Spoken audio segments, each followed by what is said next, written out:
बस्तर में नक्सली संगठन लगातार कमजोर हो रहे हैं और समर्पण की रफ्तार तेज होती जा रही है। अमित शाह के दौरे से पहले ही बस्तर में शांति का पैगाम साफ दिखा। हथियार छोड़कर नक्सली अब वार्ता और मुख्यधारा की ओर बढ़ते नजर आ रहे हैं। समर्पण का ये सिलसिला न केवल बदलते बस्तर की कहानी कह रहा है, बल्कि ये संदेश भी दे रहा है कि लाल आतंक अब ढलान पर है और बस्तर शांति के नए दौर की ओर बढ़ रहा है। पेश है ये रिपोर्ट। 30 जनवरी 2025 नारायणपुर छत्तीसगढ़ 29 माओवादी 7 महिलाएं सहित आत्मसमर्पण। 3 फरवरी 2025 कर्नाटका उडुपी लक्ष्मी नाम की व्यक्ति ने आत्मसमर्पण किया, जिससे राज्य को नक्सल मुक्त घोषित किया गया।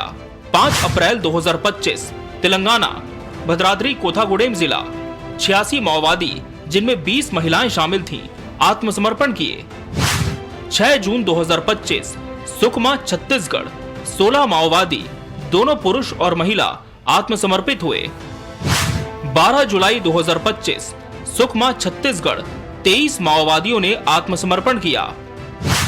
25 जुलाई 2025 छत्तीसगढ़ 5 जिलों बस्तर डिवीजन आदि कुल 66 माओवादी समर्पण। 2 अक्टूबर 2025 छत्तीसगढ़ बीजापुर बस्तर डिवीजन, वहां 103 माओवादियों ने आत्मसमर्पण किया, जिनमें से 49 ऐसे थे जिनके सिर पर 1.6 करोड़ का इनाम था। पिछले 1 साल में समर्पण करने वाले नक्सलियों की इस संख्या को देखकर आप सहज अंदाजा लगा सकते हैं कि नक्सली किस कदर टूट गए हैं और उनका लगातार समर्पण करना जारी है। बड़े नक्सली लीडरों की मौत के बाद से नक्सली संगठनों में मतभेद लगातार सामने आ रहे थे। ऐसे में शांति वार्ता की पहल कई बार हुई और समर्पण करने वालों की संख्या भी बढ़ी है। अब अमित शाह का छत्तीसगढ़ दौरा एक बार फिर होने जा रहा है। अपने 2 दिवसीय दौरे के दौरान केंद्रीय गृह मंत्री अमित शाह बस्तर के प्रसिद्ध दशहरा में हिस्सा लेंगे।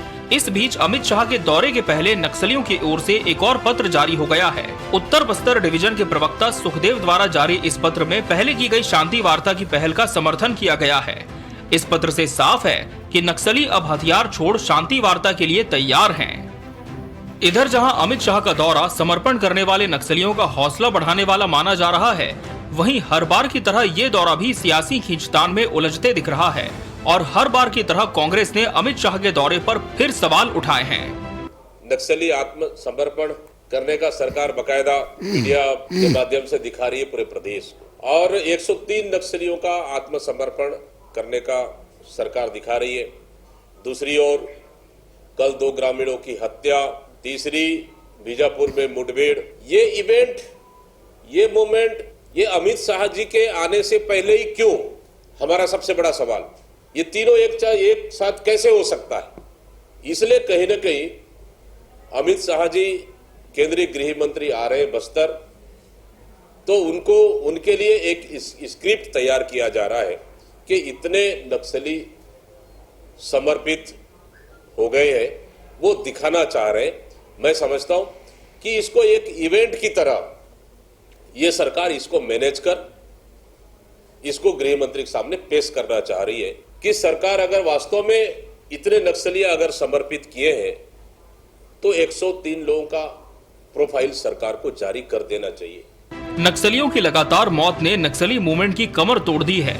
नक्सली अब शांति की राह ढूंढ रहे हैं। ऐसे में नक्सली समर्पण नीति और रेड कारपेट बिछाकर इंतजार कर रही सरकार को पूरी उम्मीद है कि लक्ष्य से पहले या तो नक्सली खत्म होंगे या फिर समर्पण कर चुके होंगे।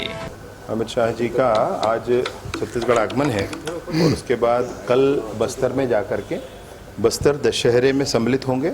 माँ दंतेश्वरी की पूजा अर्चना के उपरांत सिरहासार भवन में मोरिया दरबार उसमें सम्मिलित होंगे। एक स्वदेशी मेला है, उस पर भी जाएंगे और साथ ही साथ मांझी, मोरिया, गायता, पेरमा, पुजारी जितने हैं बस्तर के, उनके साथ उनका भोजन का भी कार्यक्रम और उसके बाद 3 बजे का उनका प्रस्थान है। इस बीच में ये अच्छी खबर ये है कि आज तक की सबसे बड़ी संख्या में नक्सलियों ने सरेंडर किया, वो भी हार्ड कोर जो जगह है वहाँ पर सरेंडर किया है। ये बातें बड़ी स्पष्टता से दिखाती हैं कि बहुत ही तेज़ी से हम इस दिशा में बढ़ रहे हैं कि जो आर्म्ड नक्सल फोर्स है वो या तो पुनर्वास कर रहे हैं या गिरफ्तार हो रहे हैं और या फिर न्यूट्रलाइज हो रहे हैं। नक्सलियों पर बढ़ते दबाव और पुनर्वास नीति के बेहतर पैकेज ने नक्सलियों को आत्मसमर्पण के लिए मजबूर किया है। यही कारण है कि नक्सलियों की बड़ी बड़ी बटालियन टूट रही है। अमित शाह की आमद के साथ समर्पण और शांति वार्ता का प्रस्ताव नक्सलियों को पसंद आने लगा है। Bureau report, TV 24 news.